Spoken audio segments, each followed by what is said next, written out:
Hi, I'm Dr. Keith Johnson.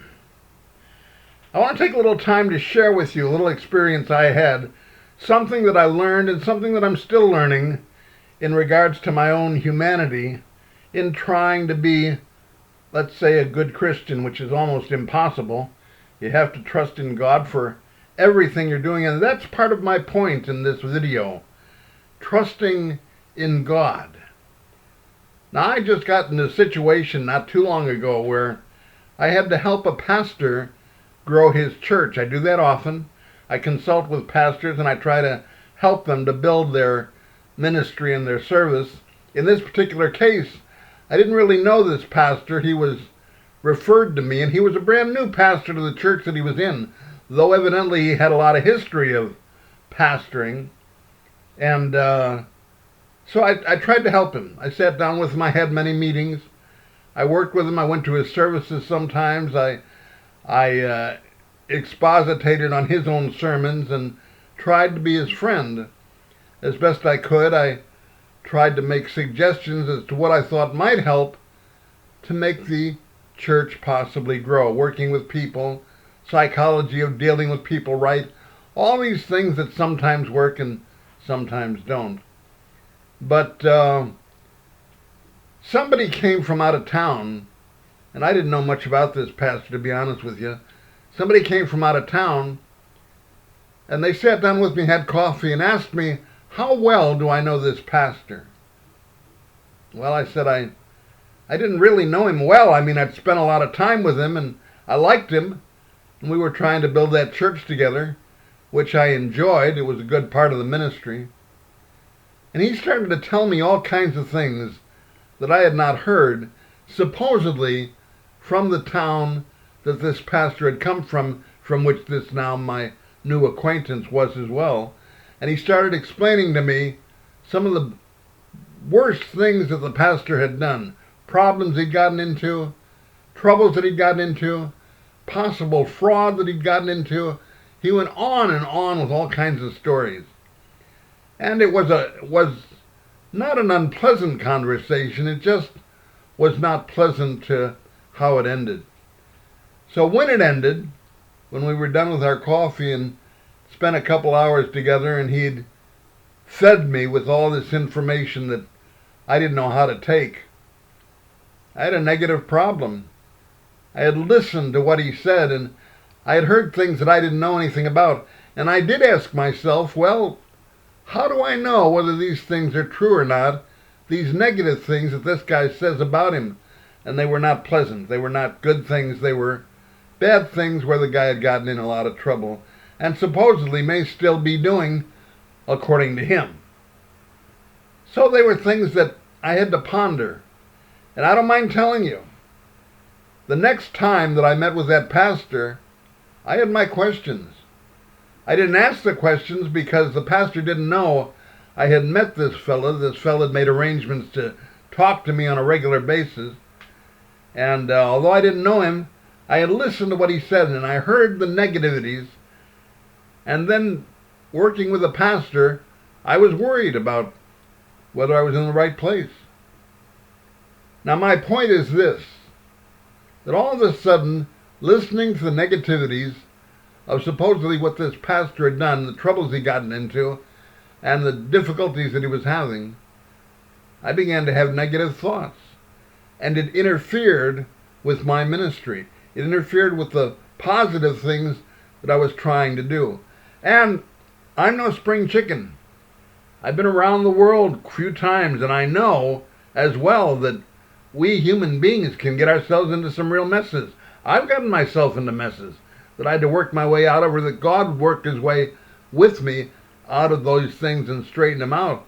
So even though there was negative things said about this pastor, I continued to work with him. I was not his judge, and I had to be decidedly very careful about what I did and what was said, so that I was watching each step I was taking just to be careful. Well, you're interested in how that story ends. Eventually, the church failed, not by his fault necessarily. There were a lot of things going on that caused the church to fall apart and had nothing to do with the pastor. The church just had a lot of problems. That's why they had to get a new pastor in the first place. And the church, as far as I know, no longer exists. But here's where I want to discuss with you your own faith, and my faith as well. How much do you trust God? When you're working with somebody brand new like the pastor, and you hear all these negative things, you start to wonder. And I don't mind telling you that in my Christian life, I've grown up sometimes questioning and wondering about God. But I don't think that's wrong. I think an honest question is a good start for a spiritual conversation.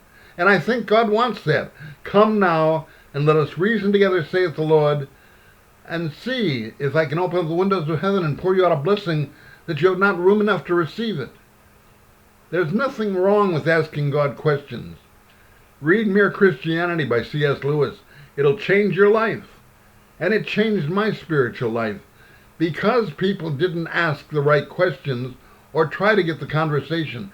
Problem we've got as human beings is we already have conclusions already set. We feel like we already got where we're supposed to get. And we don't even want to have conversation. We don't open up our mind to the possibilities of listening. That's why God said, come now and let us reason together, saith the Lord. Well, how do you stop that negativity? You've heard all kinds of things about God. He won't answer your prayers. He doesn't love you. He doesn't care about you. He's busy. He's got things to do. There is no God. How do you even know there's a God? He's not involved. He's hard to see. You can't find him. How do you know that God is even working in your favor? One thing that I've learned about humanity, about many things that I forget, we take in what we hear and see, and it makes a mark on us. And that's why it's so important to be careful where you are and what you're listening to. For example, maybe you're confused by your church. Maybe you've gone to your church a long time and you haven't had some answers to your beliefs. That's when you start questioning, and that's when you start looking into life and seeing if it's really as good or bad as it isn't. You know, there isn't any religion you can't look into. There isn't any religion you can't question. And there isn't any religion that you shouldn't look at and decide, does this work for me? That's true of churches. It's true of everything you do in life. What you do in work, how you raise your kids, who you marry. All these things are questions that you have to ask and questions that you have to have answered for conversation purposes. And all those questions won't be answered. You won't find out. No man says to you, here is God or there is God, for the Spirit of God is within you. Asking questions and trying to figure out what God is doing is not easy and not necessary. You don't have to know everything God is doing. You don't have to be convinced that God knows what he's doing exactly. But I'll tell you how you can change your mind and get greater faith. By being careful with what you're exposed to. Now let me make something very clear. There's nothing wrong with anything you get exposed to if you ask the right questions afterwards. You don't have to be convinced that everything you hear or see is right. You hear this bad thing about this pastor.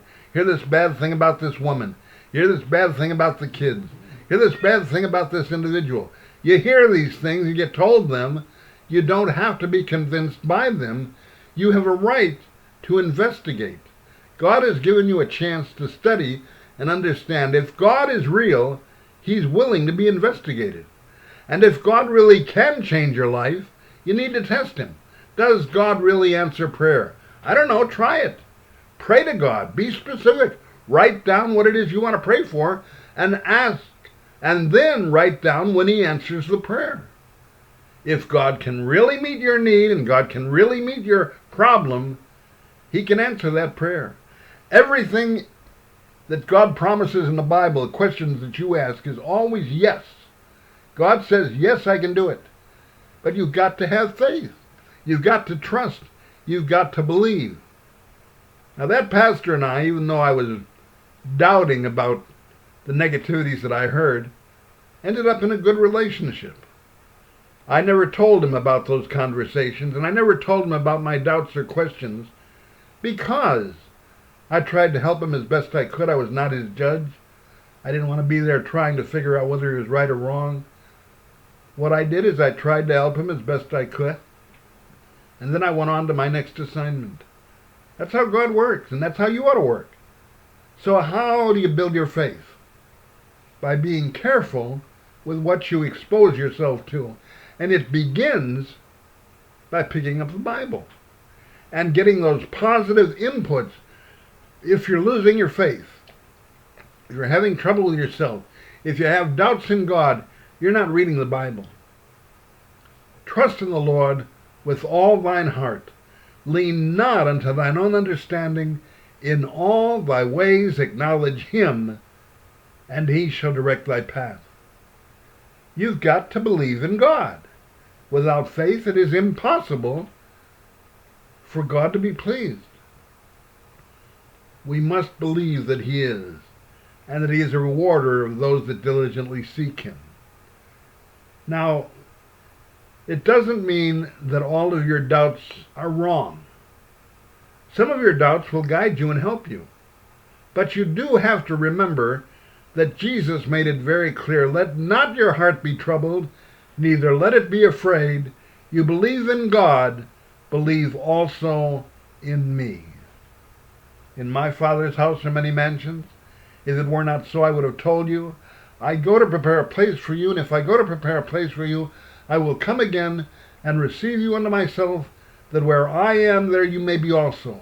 And where I am going you know, and the way you know. Thomas said to him, Lord, we don't know where you're going. How can we know the way? Jesus said, I am the way, the truth, and the life. No man comes to the Father but by me. You want to get to God, you go through Jesus. You question that, then get out there and question it. Study what Jesus did. See how Jesus worked. Study the history books of Jesus. Study the Bible. Read the Bible on a regular basis and let that Bible input into you those positive things about God. Sure, people will tell you that your friends are crooks. Your wife is cheating on you. Your kids are terrible. You'll get that kind of information. You solicit the right information out of truth. And Jesus said, I am the way, the truth, and the life. Without the way there is no going. Without the truth there is no knowing. Without the life there is no living. Go to God and ask him for guidance. That's the reason for prayer, to get guidance, to understand what he wants you to do. And then ask your questions. You want to become a good Christian? Learn to ask the questions and keep asking them. Don't put them away. Don't let the negativities of what they say about God sit into your heart and mind. Realize that Jesus is anxious to help you. Believe in what God has to offer, and then just like I suggested, I didn't suggest it, God did. Solomon actually did. Trust in the Lord with all thine heart. Lean not unto thine own understanding. In all thy ways acknowledge him, and he shall direct thy path. You want to become a great Christian? Get the positive input of the Bible. Let the Bible tell you what God can do, and then test it. If it doesn't work, don't do it. But test it. Put God to the test, and let him show you how much he loves you. Start by receiving Christ in your heart. And then, day after day, read that Bible. You're going to get input from all over the world. In the world you shall have tribulation, but be of good cheer, for I have overcome the world, Jesus said. Let him overcome your world. Let him come into your heart. Believe in what he has to say. Trust him. Stop judging the world. Instead, start trusting Christ.